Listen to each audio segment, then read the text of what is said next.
வணக்கம். அம்மாச்சி வைத்தியம். இன்று மாங்காய் சாதம் செய்வது எப்படி? அதற்கு முன் நீங்கள் லைக் பண்ணுங்கள், ஷேர் பண்ணுங்கள், சப்ஸ்கிரைப் பண்ணுங்கள். வாங்க வீடியோக்குள்ளே போகலாம். முதல்ல 2 மாங்காய் எடுத்துக்கோங்க. நல்லா புளிப்பு மாங்காயாக இருக்கட்டும். 2 மாங்காய் எடுத்துக்கோங்க. எடுத்து தோல் நீக்கி நல்லா தான் பொடி மாஸ் கட்டையில் சீவிடுங்க. சீவின பிறகு அதை எடுத்து ஒரு பிளேட்டில் வச்சுக்கோங்க. வெங்காயம் 2 வெங்காயம் எடுத்துக்கோங்க. அதை அரிஞ்சு கட் பண்ணிக்கோங்க. பெரிய வெங்காயம் வந்தால் 2, சின்ன வெங்காயம் ஒரு 10 வெங்காயம் வச்சு அதை கட் பண்ணி அதை பிளேட்டில் வச்சுக்கோங்க. பூண்டு ஒரு 5 பல் எடுத்து அதையும் உரித்து கட் பண்ணி வச்சுக்கோங்க.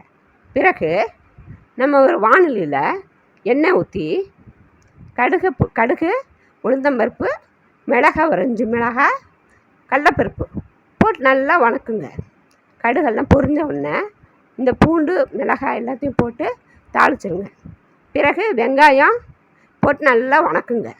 வணக்கின பிறகு இந்த மாங்காய் அரிஞ்ச பிறகு அதையும் கொட்டி அதை எடுத்து நல்லா அழகாக வணக்குங்க. நல்லா வணங்கிடும். தேவைக்கேற்ப உப்பு போட்டுக்குங்க. போட்டு அதை எடுத்து வச்சுருங்க. பிறகு ஒரு காப்படி எடுத்து 2 டம்ளர் ஊற்றி குக்கரில் அரிசி சாப்பாடு வைங்க. வச்சு அந்த சாப்பாடை எடுத்து இந்த கிண்டுனில் மாங்காய் இதில் போட்டு நல்லா கிளறின பிறகு சூப்பரான மாங்காய் சாதம் ரெடி ஆகிடும். சாப்பிட்டு பார்த்திங்கன்னா அட்டகாசமாக இருக்கும். செய்து பாருங்கள். நன்றி, வணக்கம்.